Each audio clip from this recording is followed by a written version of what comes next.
इसको मैं इसलिए इंस्टॉल कर रहा हूँ ताकि मेरे जो यूआरएल है ना उनको मैं खुद ही एडिट कर सकूँ। ये यूआरएल मुझे जबरदस्ती आर्टिकल ने खुद ही सौंप दिया, जो पोस्ट का नाम होता है वही दे देता है। लेकिन अब मैंने कस्टम परमालिंक को इंस्टॉल करा तो इसको एक्टिवेट करेंगे।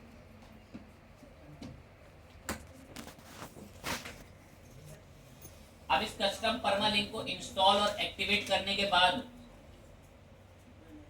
हर पोस्ट पर आओगे, हर पोस्ट पे, और जब उसको देखोगे ना अंदर एडिट करके, या कभी भी नहीं लिखोगे, जैसे पोस्ट एडिट में हम गए तो हर पोस्ट के अंदर आएगा वो परमालिंक बेसिकली।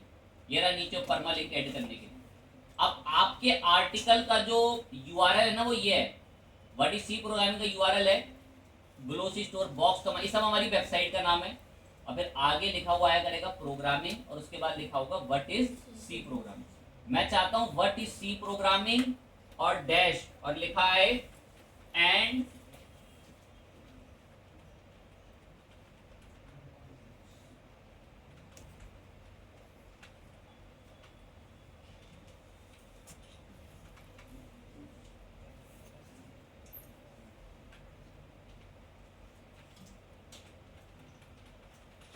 जानबूझ के मैंने इसको बड़ा करा इतना। अब इस यूआरएल के अंदर प्रोग्रामिंग के बाद पहले सिर्फ इतना आता था व्हाट इज प्रोग्रामिंग और सी प्रोग्रामिंग करके, लेकिन अब मैंने कर दिया what is C programming and advantage of C programming. जानबूझ के उसी यूआरएल को बड़ा कर दिया एडिट करके। रीजन ऑफ एसईओ पर्पस, 10 बार प्रोग्रामिंग घुमा दो, उसके अंदर अपने कीवर्ड को 2 बार घुमा दो, रीजन ऑफ एसईओ पर्पस। और अब इसको आकर या तो व्यू कर लो, मैं तो इसको डायरेक्ट फाइनल सेव करना चाहूंगा। हमने सेव कर दिया, और जैसे ही व्यू पोस्ट करते हैं तो अब जो आपका यूआरएल पहले सिर्फ इतना सा आता था, कोई बातें कर रहा है, बाहर निकाल, अभी निकाल देंगे बाहर, बातें ना करें बिल्कुल। खुदा बातें तो नहीं करती ना कभी? वेरी गुड, इसी जन्म में होगा तुम्हारे झूठों का हिसाब, इसी जन्म में भरना पड़ता है। अब दुख पीड़ा झेलनी पड़ती है। अब तो जैसे हमने आर्टिकल लिखा था ना व्हाट इज सी प्रोग्रामिंग, तो उस पे बाय डिफॉल्ट बस इतना ही लिखा आता था। ये मैंने अभी जस्ट आपको कस्टम सेट करना सिखाया, जो कि सेटिंग्स के अंदर परमालिंक से आ गई थी कैटेगरी, कि अगर आप 50 कैटेगरी लिखो, मतलब प्रोग्रामिंग पे पोस्ट लिखोगे तो सब पे प्रोग्रामिंग लिखा हुआ आएगा। लेकिन अगर आपको अपनी पसंद से यूआरएल करना पड़ रहा है तो अब देखें what is C programming and advantage of C programming. मतलब सी प्रोग्रामिंग को डबल टाइम मैंने रिपीट जानबूझ के कराया, रीजन ऑफ एसईओ पर्पस। हमने यूआरएल को भी एसईओ फ्रेंडली बनाया और क्लीन बनाया कि वो एक रिलायबल एसईओ फ्रेंडली रहे। और हमने आर्टिकल के अंदर भी यूज्ड के बताए हुए सारे रूल्स वगैरह को फॉलो करा। हेडिंग्स वगैरह बनाते अगर अच्छे से खूब मेहनत करके तो वो बहुत बढ़िया से हमारा सब बिल्कुल रेडी रहते। मैंने बहुत फटाफट पेस्ट करा, छोटी मोटी जो रूल की चीजें थी, लिंक विंक बनाना, वो फटाफट से हमने बना के उसमें डाला। एक तो हम लोगों ने परमालिंक्स एडिट करे, ठीक है, चले परमालिंक्स एडिट कर दिए। अब दूसरा हम एसईओ के लिए और क्या करेंगे, मेटा टैग्स ऐड करेंगे। मेटा डिस्क्रिप्शन और मेटा टैग में ना फर्क होता है, मदद करेंगे। जैसे मैंने सर्च करा आईएसएस इंडिया, ये जो नीचे लिखा हुआ दिख रहा है, कोई बता सकता है क्या है? Meta description. ये मेटा डिस्क्रिप्शन है। ये सब अगर यूज एक समय पर पढ़ा था तो पढ़ा, ना पढ़ो तो सब बराबर है।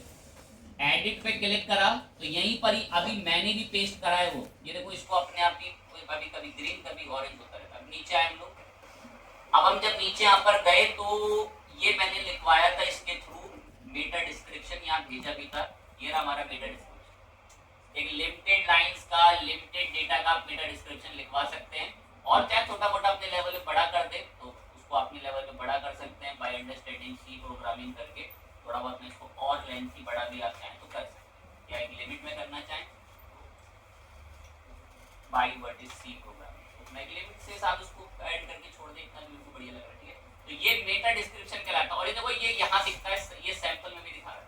कह रहा आपका आर्टिकल ऐसा दिखेगा, what is C programming education hub उसको लिख रहा है, और ये रहा उसको दिस इज कॉमन करके इसका मेटा डिस्क्रिप्शन है। लेकिन एक खास बात बोलेंगे, मेटा डिस्क्रिप्शन और मेटा टैग्स में फर्क होता है। अभी मेटा टैग्स होते क्या है सर, तो देखो मेटा टैग्स क्या होता है। ये मैं आईएसएस की वेबसाइट का आया, और अगर मैं कंट्रोल यू दबाऊं ना, कंट्रोल यू, तो इस वेबसाइट का सोर्स कोड दिखता है। और इस सोर्स कोड के अंदर आप देखोगे कि आईएसएस की वेबसाइट में ये मेटा टैग्स कैसे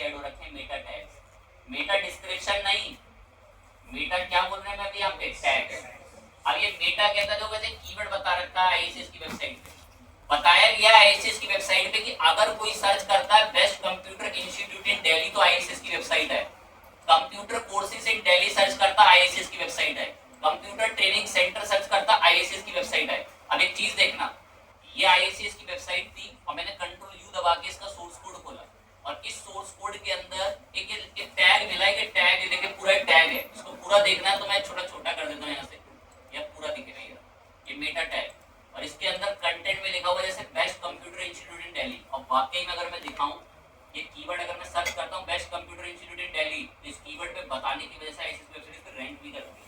ये मैंने यहाँ पर इसको पेस्ट करा best computer institute in Delhi और देन मैं थोड़ा नीचे चलता हूँ तो यहाँ पर आईएसएस की वेबसाइट इस कीवर्ड पर रैंक भी करती है।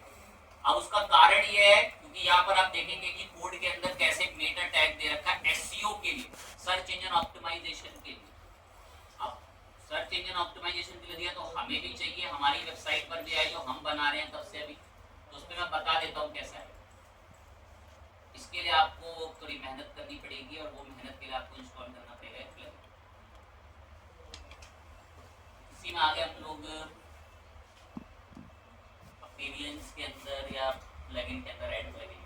करने को तो आप डायरेक्ट भी कर सकते हो लेकिन मैं इस वजह से डायरेक्ट नहीं कोड ऐड कर रहा, वरना जो कोड नॉन कोडिंग बैकग्राउंड का थोड़ी दिक्कत आएगी। बस आप इसमें मेटा टैग सर्च करें, एक प्लगइन मिलेगा मेटा टैग मैनेजर के नाम से, इसको इंस्टॉल करें। ये हमारी मदद करेगा हमारी वेबसाइट के टॉप यूआरएल पे मेटा टैग ऐड करने में, इसको एक्टिवेट भी कर दिया। प्लगइन का नाम है मेटा टैग मैनेजर, इंस्टॉल करके एक्टिवेट कर लीजिए। जब इसे इंस्टॉल कर लोगे ना तो ये आपको मिलेगा कहां पर, ये आपको ऐड का करना मैं बताता हूं। आईआईसीएस की वेबसाइट के मेन पेज पर है, वो मेन पेज पे, जैसे अभी आईआईसीएस की वेबसाइट पर है, आईएसएस की वेबसाइट पर आए, या आईएसएस का होम पेज है, होम पेज वेबसाइट का, मैं कंट्रोल यू दबाता हूं ना तो होम पेज पर लिखा हुआ ये कोड, ये लिखा हुआ होम पेज पे पूरा ऊपर जा रहा है। अब हमें भी हमारी जो वेबसाइट हमने बना रखी है ना ये वाली, इसके होम पेज पे ऐड करना है, तो इसके होम पेज पे ऐड करना है ना तो होम ही पेज को एडिट करना पड़ेगा। तो मैं एडिट पेज पे गए तो मैं जैसे ही होम पेज को एडिट करूंगा ना अपने आप वो मेटा टैग का ऑप्शन आ जाएगा। मैं नीचे में अगर एंड में चलूं यहाँ पे तो देखिए मेटा टैग मैनेजर आ चुका है, मेरा मेटा टैग मैनेजर। अब आप यहाँ पर किसी भी पॉइंट से रिलेटेड आप चाहते हो, आपको पता है कि आपकी वेबसाइट को किस कीवर्ड से सर्च करेंगे, वो कीवर्ड यहाँ पर बताओ। मेरे पास जो भी वेबसाइट बनी हुई है इसकी कोई कैटेगरी नहीं है, मैं कोई कैटेगरी भी नहीं बता सकता कि किस चीज के ऊपर, बट एक हिंट के लिए आपके लिए कुछ जरूर लिख देंगे। जैसे सपोज करेंगे हमारी पूरी वेबसाइट सी प्रोग्रामिंग और प्रोग्रामिंग के बारे में, पूरी वेबसाइट सी प्रोग्रामिंग के बारे में, तो मैंने एज अ गार्बेज पर्पस से ही ऐड मेटा टैग बोला। कह रहा आप टैग का टाइप क्या रखना चाहते हो, अगर भूल जाना तो यहाँ से पकड़ लेना। ये जो मेटा टैग आप बनाओगे उसमें आप नेम सेट करोगे और फिर कंटेंट में कीवर्ड बताओ। तो हमने भी ऐसे ही करा, यहाँ से चुना एक प्लस करके मेटा टैग और टाइप के अंदर हमने इसमें चुन लिया जैसे नेम। नेम के अंदर जो उसकी वैल्यू है वो वैल्यू हुआ करेगी कीवर्ड, ध्यान लगाएंगे। ये ऊपर हमारा एक मेटा टैग बन रहा है, मेटा टैग, इसमें आ गया नेम, नेम के बाद आ गया कीवर्ड, जैसे ये रहा मेटा टैग है ना, मेटा टैग मेरा नेम और नेम के अंदर क्या लिखा हुआ है कीवर्ड। तो जो थोड़े बहुत स्मार्ट बच्चे हैं ना, मेटा के अंदर नेम और नेम के बाद क्या लिखा हुआ है डिस्क्रिप्शन। आप चाहो तो उसके लिए डिस्क्रिप्शन भी यहाँ से बोल सकते हो लिखवाने के लिए, जैसे आपने इसमें अभी ये बोल दिया ये मेटा टैग, इसको मैं एक बार एडिट मोड पे ले आऊं कि टाइप तो एक बार उसमें रहेगा नेम, और जो उसमें ऐड हम लोग करा रहे हैं वो कीवर्ड करवा रहे हैं, बेसिकली कीवर्ड। हम अभी उसमें डिस्क्रिप्शन ऐड नहीं करा रहे, डिस्क्रिप्शन तो मैंने बता रखा है यूज से कर लो आप। अगर ये होम पेज है तो पक्का इसका डिस्क्रिप्शन ऐड करने के लिए यूज ने दे रखा होगा कि यहाँ से इसका डिस्क्रिप्शन ऐड करो। लेकिन मेटा टैग अलग चीज है, डेफिनेशन आएगी इनके टाइम पे, तो हम तो ऐड कर रहे हैं जी कीवर्ड। नामुमकिन है चीजें फोकस नहीं रहता, तो ये सब एसईओ के लिए प्रिपरेशन हो रही है। अभी लाइव दिखाया भी कि भाई कैसे best computer institute in Delhi लिखो तो आईएसएस की वेबसाइट आती है। क्यों आ रही है, क्योंकि इन्होंने देखो कैसे बता रखा है, मेटा के अंदर कीवर्ड से बता तो रखा है, कीवर्ड यहाँ पे लिखा हुआ कि अगर कोई एक कीवर्ड सर्च करे तो उस पे वेबसाइट है। एकदम से लिखने से नहीं आ जाती, बहुत मेहनत लगी है उसके पीछे कई दसियों हजार बैकलिंक्स बनाने पड़े हैं। वो बैकलिंक्स क्या होते हैं तो अभी वो आपने पढ़े नहीं है, वो आप थोड़ा रुक के ही पढ़ेंगे, सोच रहे कि यहाँ लिख दो और फिर राज करो। बच्चा तो सोच रहा होगा मैं facebook.com लिख दूंगा कि कभी लोग फेसबुक लेके तो उसकी जगह फेसबुक आए और मेरी वेबसाइट आए। ध्यान देते नहीं टॉपिक पे, एकदम से सुन लेता तो उसको लगता हाँ ये तो समाज पे कब्जा करने वाली चीज सिखा रहे हैं। आगे बढ़ेंगे तो ये एसईओ के लिए बताना जरूरी होते हैं कीवर्ड्स यहाँ पर ऐसे हम बता तो रहे हैं। इसके लिए मैंने प्लगइन इंस्टॉल करा था, क्या नाम था उसका, मेटा टैग। हर उसके नीचे आता है, लेकिन मैं इसको कौन से पेज के साथ एडिट कर रहा हूँ, उसको और उनके साथ एड नहीं कर, आप चाहो तो उनके साथ भी कर लो, कोई दिक्कत नहीं। होम पे थोड़ा अच्छा हेल्दी रहे। मैंने इसको बता दिया, फिर से एक बार डिलीट करके स्पेशली आपके लिए दोबारा बोल दूँ। होम पेज पर आना, ऐड मेटा टैग करना, कह रहा क्या टाइप है, मैं नेम है, कह रहा उसके अंदर क्या लिखवाओगे, नेम के अंदर हम नेम में क्या लिखवाने वाले हैं, कीवर्ड, कह रहा लिखो कीवर्ड। देखो मैं ना रैंडम लिख रहा हूँ क्योंकि मेरे पास अभी कोई सोर्स है ही नहीं कीवर्ड लिखने का, क्योंकि मैंने कोई कैटेगरी तय नहीं कर रखी है किस कैटेगरी का ब्लॉग है। वहां मैंने सी प्रोग्रामिंग लिख दिया, ये चाइल्ड केयर का ब्लॉग है, मैं थोड़े रैंडम से डेटा उठा लूंगा, उसी पर ही बिलीव कर लेना। ये मैं गूगल पे आया ऑफिशियली, मेरे को फटाफट कीवर्ड उठाने हैं कुछ, इस बकेट को मैं खाली करूं क्लीन। अब मैं सी प्रोग्रामिंग के बारे में सर्च करूंगा, सी प्रोग्रामिंग, अब यहीं से उठा ले रहा हूँ कीवर्ड, ठीक है। मैं चाहता हूँ कि लोग यही कीवर्ड उठा सर्च करके मेरी वेबसाइट पर आएंगे, व्हाट इज सी प्रोग्रामिंग। बस अभी जो मिल रहा है मैं इनको प्लस दबा रहा हूँ, मैं यही हमारे कीवर्ड बन जाएंगे, थोड़ी भीड़ इकट्ठी हो जाएगी वहाँ पे। बस थोड़े एक तो यहाँ से और उठा ली, बस इतना ही था, हो गई काफी भीड़। बकेट में खूब सब सामान आ गया, कॉपी कर ली, कॉपी करने के बाद नोटपैड पे गए और यहाँ पेस्ट करा, और बस बड़ी सावधानी के साथ ये, अरे यहाँ भी देख लेना जहाँ मैंने लाइव एग्जांपल दिखाया, जी भर के देख, एक कीवर्ड के बाद अगला कीवर्ड क्या लगा के लिखा होगा, उम्मीद करता हूँ शायद दिमाग इतना सब तो शायद पहचान ही लेता हूँ। अब यहाँ पर ये इन्होंने देखो मेटा टैग के अंदर ये सारे कीवर्ड लिखे हुए, best computer education institute, government recognized computer training institute in Delhi, best computer courses in Delhi, ये सब कीवर्ड लिखे हुए हैं। कीवर्ड अगर कोई ऐसे कीवर्ड सर्च करे तो आईएसएस की वेबसाइट है, भाई आपका भी कोई बिजनेस हो सकता है, आप उससे रिलेटेड रखना ना। मेरे पास ये साइट का कोई मतलब ही नहीं बन रहा, तो इसलिए मुझे रैंडम रखना पड़ रहा है, इस वजह से मैंने ये उठाए हैं अभी थोड़े बहुत सी प्रोग्रामिंग, मैं आपके लिए इन्हीं को एडिट कर देता हूँ, और उठाए भी बड़ी टेक्निक से, आप मेहनत से उठाना कि वाकई में जो लोग आपके वेबसाइट में चीज सर्च करते हैं, आपको ऐसा मत रख लेना मेरे को तो बहुत फ्रीक्वेंट आंसर चाहिए था, इसलिए मैंने सब कॉपी करे और यहाँ लाकर इधर पेस्ट कर दी, ये इधर पेस्ट कर दी। बस अब ये देखो हमारा भी देखो लिंक कैसे टैग बन के रेडी हो चुका है, मेटा से मेटा। देखो मैं चाहता ना तो मेटा टैग ऑफिशियली आपको लिखना सिखाता और फिर बताता, क्योंकि हमारे भी बहुत बच्चे ऐसे होंगे जो नॉन कोडिंग बैकग्राउंड से, उनका फिर थोड़ा परेशानी होगी कि एट्रीब्यूट क्या होता है। अब नॉन कोडिंग वाले ज्यादा टेंशन में ना आए, जिन्होंने कोडिंग पढ़ी है उनको भी कुछ नहीं पता इसके बारे में, कुछ भी कोई मतलब ही नहीं है, बस काम चला, उन्होंने भी पढ़ा पता है। अब जब ये मेटा टैग लिख लिया इतना परफेक्टली आके, ये रेडी हो गया, ऐड हो गया, बस अब इसको सेव कर दीजिए। एक बार इसको ऐड कर देते हैं तो यहाँ से इरेज करेंगे और रिफ्रेश करके दोबारा से इसको पब्लिश करेंगे, ये एक्स्ट्रा वाला हटा दिया, और एक बार री आकर दोबारा से सेव करना पड़ेगा, लीव करा।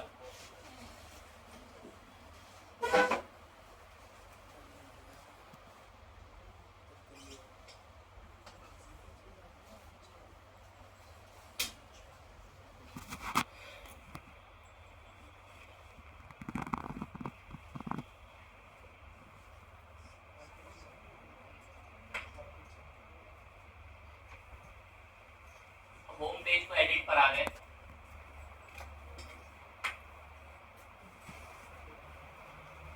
नीचे ऐड करा देते, आ गए ऐड पे, 2-3 बार कर देते, तंग हो गया हो। नेम पर गए और हम यहाँ पर ऐड करा दें कीवर्ड, कीवर्ड ये लगाया पेस्ट, पेस्ट होते ही सब ऊपर रेडी है, ठीक है, ऐड हो गया ऊपर, ये वाला सेव सेव हो गया। कभी कभी नाराज होता है, 2-3 बार करा था, सिर्फ तंग हो गया था काफी कि इतनी बार क्यों कर रहा। अभी मैंने रिफ्रेश नहीं करा, अब मैं कंट्रोल यू दबाता हूँ, अब कंट्रोल यू दबा, खैर हो गया वो ऑटोमेटिक कोडिंग रिफ्रेश होकर ही आई। अब आप देखोगे यहाँ पर हमारी वेबसाइट पर भी एक ब्लॉक बन चुका है जिसमें क्या लिखा हुआ है, मेटा टैग मैनेजर, और यहाँ मेटा टैग में नेम के अंदर देखो कंटेंट में सारे कीवर्ड आ रहे हैं जो जस्ट मैं अभी आपके सामने कहीं से कॉपी करके लाया तो लिखवाए। अब एल्गोरिदम को हमारे भी कीवर्ड मिलेंगे कि हम भी क्या कीवर्ड से सर्च करवाना चाहते हैं। लेकिन आप एक चीज देखो, यहाँ आपको मेटा कीवर्ड तो दिख रहे हैं, पर अभी ये वाली चीज नहीं दिख रही होगी जो आईएसएस की वेबसाइट में यहाँ पर एक और दे रखी है। मेटा में क्या दे रखा है बेसिकली? डिस्क्रिप्शन। उम्मीद तो कर रहा हूँ, पता नहीं कैसी रहेगी भाई, शायद पता हो कि मेटा डिस्क्रिप्शन तो हमारे लिए कौन भी ऐड करा सकता है? योस्ट भी करा, ये करा तो रहा है मेटा डिस्क्रिप्शन। कह रहा बताओ पेज का description as a random as a garbage. आपको प्रैक्टिस मोड पर है तो मैं यहाँ इंडिया बेस्ट करके लिख के सेव कर दे रहा हूँ कि अपने आप आ जाए। और ये बिल्कुल गलत तरीका है, मैंने सिर्फ एक गार्बेज लिखा है। आपको मेटा डिस्क्रिप्शन लिखवाते वक्त मैंने सब सिखा रखा है। उसमें हमारा कीवर्ड होना बहुत जरूरी है, उसमें हमारा मेन जो जिस चीज के ऊपर हम सर्च करवा रहे हैं वो होना बहुत जरूरी है। इसलिए बड़ा हेल्दी सा मेटा डिस्क्रिप्शन रखना। रिफ्रेश करा इसको एक बार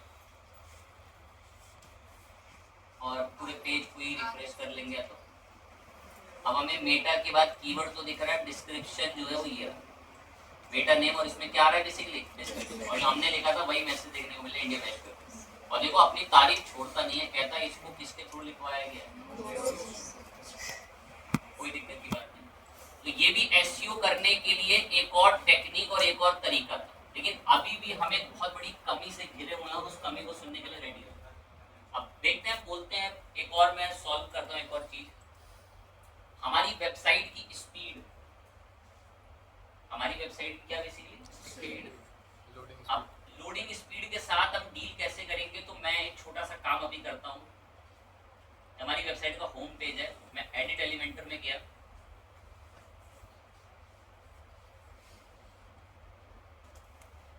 इनको ऑफ कर देंगे।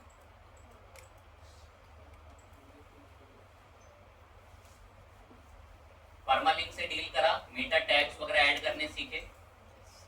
अब एक खाली जगह ढूंढी यहाँ पे,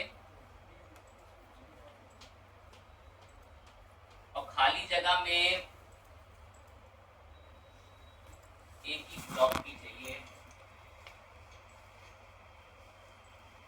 एक ब्लॉक की जगह ली। इसमें आकर ना मैंने एक चीज ड्रैग करी, गैलरी, और प्लस पे क्लिक करा और यहाँ पर आकर कुछ इमेजेस की डिमांड बोल।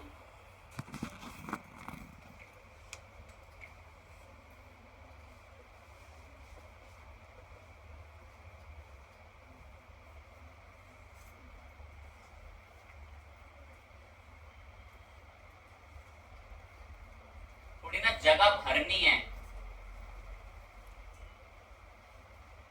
इसलिए बहुत सारी इमेज ले रहा हूँ।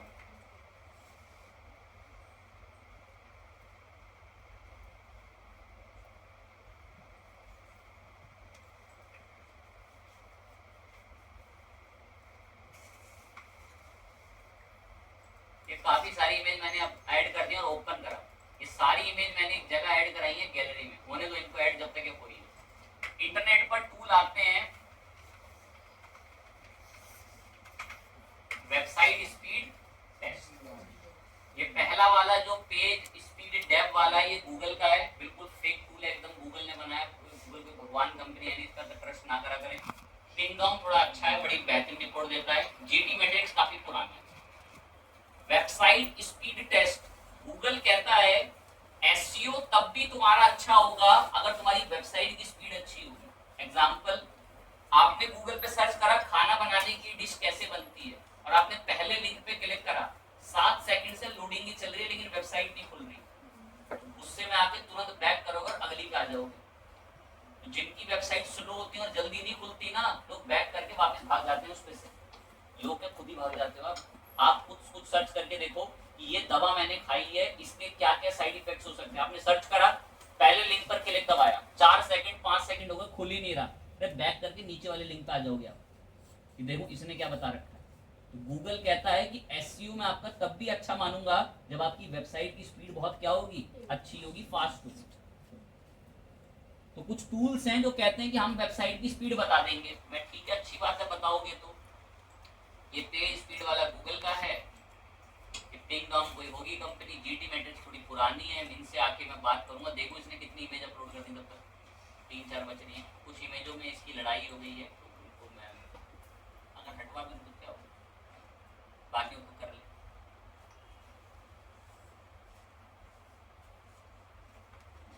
ठीक है, मैं खुश हूँ, ये इमेजेस आ गई यहाँ पे। मैं बस क्रिएट करो गैलरी, मुझे फटाफट एक गैलरी चाहिए थी, बस वो हो गई गैलरी रेडी। अजीब सी दिखती है, मैं कोई बड़ी डील नहीं कर रहा हूँ, कोई मैं उसकी डिजाइनिंग नहीं बता रहा हूँ कि मैं वो डिजाइन कैसे होती है। मैंने इसका बिल्कुल फिट साइज करके छोड़ दिया, मुझे बहुत अच्छी लग रहा है, मैं तो पब्लिश कर रहा हूँ।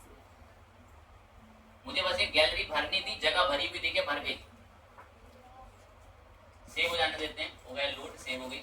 अब एक बार साइट को विजिट करते हैं। ये थी हमारी साइट, मैंने जानबूझ के दबाव डलवाया है इसमें, तो दबाव इसलिए डलवाया क्योंकि मैंने बेफालतू में इसमें इमेज अपलोड कर दी। सोचो एक वेबसाइट के एक पेज पर 35 40 60 इमेजेस अपलोड हैं, अपने आप उसकी स्पीड गिर जाएगी। अब दैट्स व्हाई मैंने इसके ऊपर बहुत सारी इमेज जानबूझ के अपलोड करी। अब एक थोड़ी टेस्टिंग कराता हूँ। ये लास्ट वाली इमेज या ये कोई स्वीट मिठाई वगैरह है, मिठाई की कोई इमेज, कैंडी वगैरह की इमेजेस है। ये वाली इमेज को टारगेट करो जो मेरा माउस जिस पे घूम रहा है, मैं इस पर राइट क्लिक करके इंस्पेक्ट पे जाता हूँ। ये वाली इमेज जो है, राइट क्लिक करके इंस्पेक्ट पे गया, एरो पॉइंटर से इस पे क्लिक करा, बाजू में इस इमेज का लिंक आता है। अभी नीचे उस इमेज का ना साइज दिख रहा होगा, 2 एक पढ़ भी लेंगे। कितना साइज दिख रहा है? 171 KB। ठीक है, नंबर याद रखना, भूलना नहीं। ये मिठाई वाली है, स्वीट वाली जो इमेज है, एक बार और मदद करूंगा। इमेज पर राइट क्लिक करके इंस्पेक्ट पर आके एरो पॉइंटर पे क्लिक करा और इस इमेज पे लाके क्लिक दबाया और यहाँ इसका यूआरएल खुल जाता है। शायद इतना तो सभी जानते हैं, इमेज में टैग से कोई बात नहीं चाहता। या मैंने इस पे क्लिक करा तो इस इमेज का साइज कितना बताता है? 170। नंबर याद रखना बस, 170। अब मैंने ये यूआरएल कॉपी करा और ये में आया, मैंने बोला भाई मेरी वेबसाइट की स्पीड बताओ कैसी है। गूगल को भी बोला मैंने चेक करने के लिए। टिंगडॉम ये बहुत अच्छा है, कह रहा है यूरोप के सर्वरों से चेक करूं।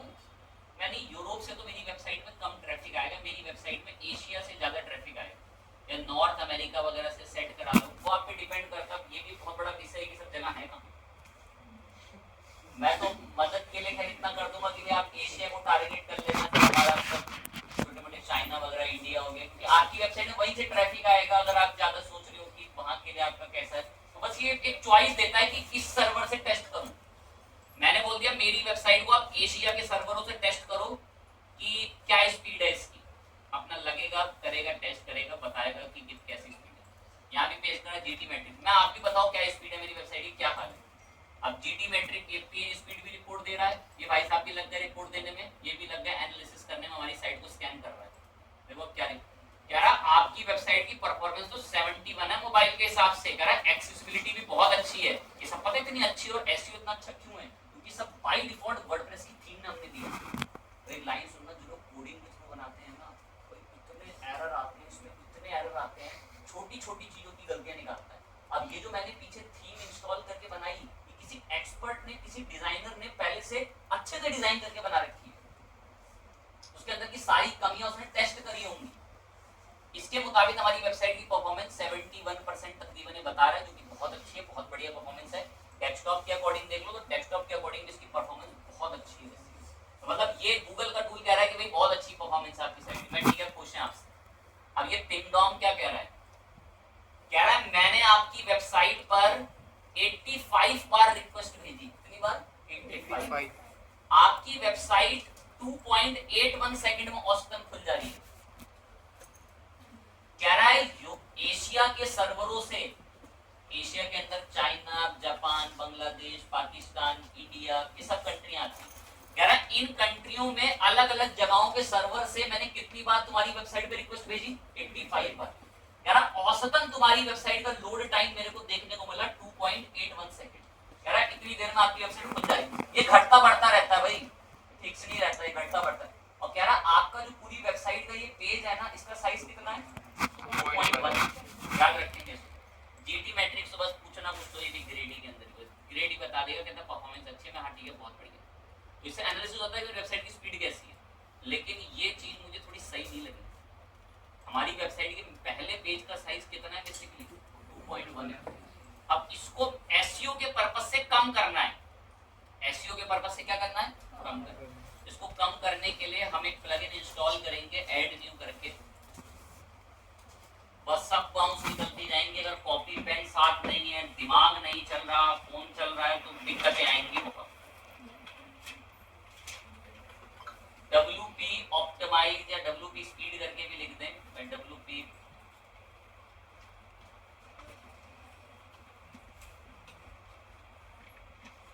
ये ना WP ऑप्टिमाइज करके ये स्पेलिंग शायद ऊपर नीचे गई हो, नाम लिख लें WP ऑप्टिमाइज, इंस्टॉल कर रहा हूँ मैं इसको, इसलिए इंस्टॉल कर रहा हूँ ताकि मेरी वेबसाइट की स्पीड अच्छी हो जाए और वो फटाफट खुला करे।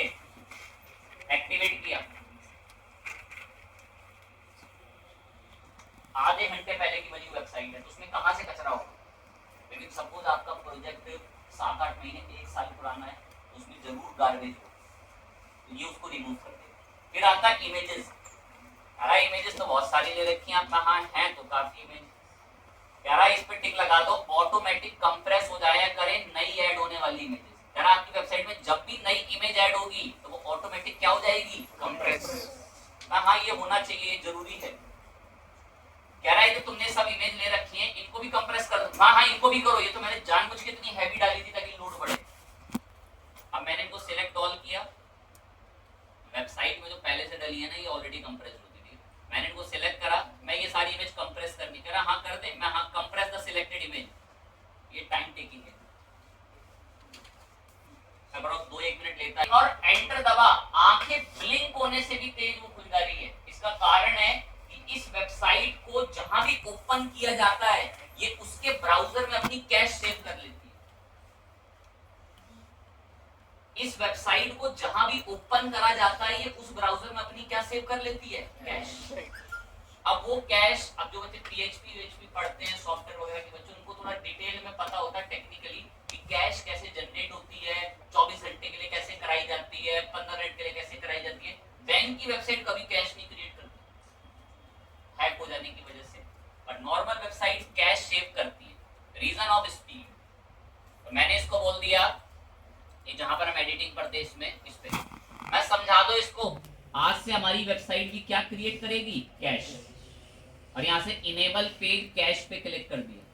कह रहा है क्या वो कैश 24 घंटे के लिए क्रिएट होगी, कितने टाइम के लिए, मैं 24 घंटे के लिए होगी, सेव चेंजेस। तो मतलब जो भी मेरी वेबसाइट को अब खोलेगा ना कभी भी, तो उसके फोन हो या कंप्यूटर हो, 24 घंटे के लिए वो कैश सेव कर लेगी, दोबारा कभी भी बोलेगा एक क्लिक में खुल जाया करेगी। Reason of cache. मिनीफाई वही कोडिंग वालों के लिए होता है, और हम ये कोडिंग से नहीं बना रहे, कह रहा कोड में जाके गलतियां ढूंढेंगे मिनीफाई में, जी वो हमें नहीं ढूंढवानी है, हमें डेटाबेस, इमेजेस और कैश पे काम करना होता है। और अब देखो मैं इसको एक बार रिफ्रेश करता हूँ, ये हमारा जो साइट थी इसको बाद रिफ्रेश कर लेंगे, यहाँ से हार्ड रिफ्रेश कर लेंगे F5 दबा के, या आपके लिए केवल और केवल कॉपी करके थोड़ा बाजू में यहाँ ओपन करो, नीचे आए, ये पेस्ट्री कुछ ये वाली इमेज थी, राइट क्लिक करके इंस्पेक्ट पे गए और अपना एरो पॉइंटर एक्टिव करके इस पे क्लिक छोड़ा, और अब यहाँ कर्सर लाकर छोड़ते। एक बार मेरे को ये ना कैश बना के रखी होगी इसमें, 171 अभी मैं इसको दूसरे ब्राउजर पे लेके चलूँ, किसी ऐसे ब्राउजर के हमने इसको दोबारा भी कभी ओपन ना किया।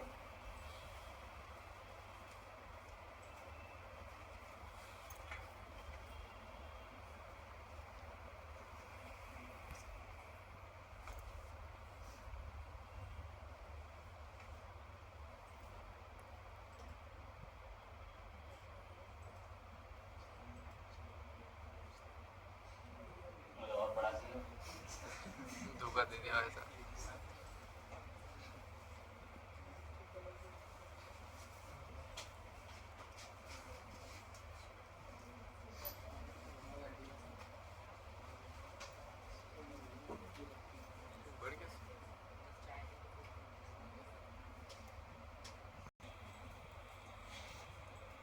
स्टार्ट पे क्लिक कर, अब देखते हैं सेकंड्स वगैरह तो कभी कभार नए ब्राउजर पे बढ़ा देता है कि जो लोड टाइम होता है वो खुलने का, कभी कभार उसे इंक्रीज कर देता है, घटता बढ़ता, वो कभी फिक्स नहीं रखता।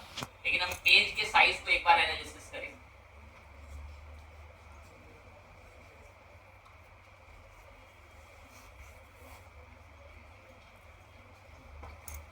जो पेज का साइज अभी शुरुआत में कितना जा रहा था, अभी अप्रोक्स 2 MB, ये उसको अब 1.9 MB के अंदर कन्वर्ट कर चुका है। अब एक दो बार अगर हम इसको और अभी रीचेक करें तो और हद तक साइज गिरा देगा, बट ये है कि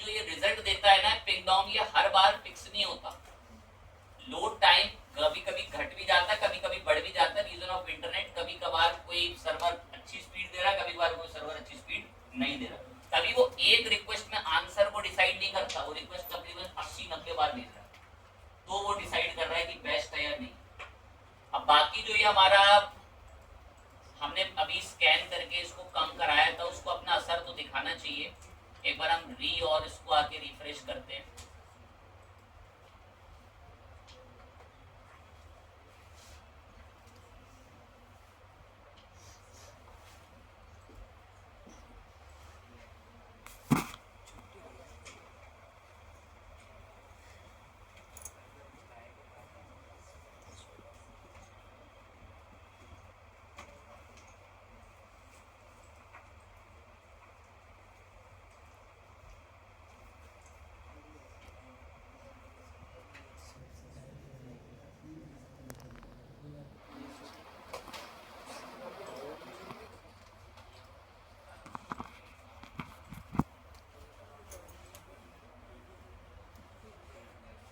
यहाँ देख सकते हैं हम रिफ्रेश होने पर उसका साइज कितना है। मुझे करीबन 2-3 बार रिफ्रेश करना पड़ा, हार्ड रिफ्रेश करना पड़ा, किसी दूसरे ब्राउजर में पेश करना पड़ा, तो जाके मुझे उसका आंसर। और पहले कितना था 177 या 177। तो देखिए सिंपल एक लाइन है बोल के बात को और फिर इसको खत्म करेंगे। अभी ये हमारा जो ब्लॉग बना हुआ था बॉक्स नाम का 1 घंटे पहले का है।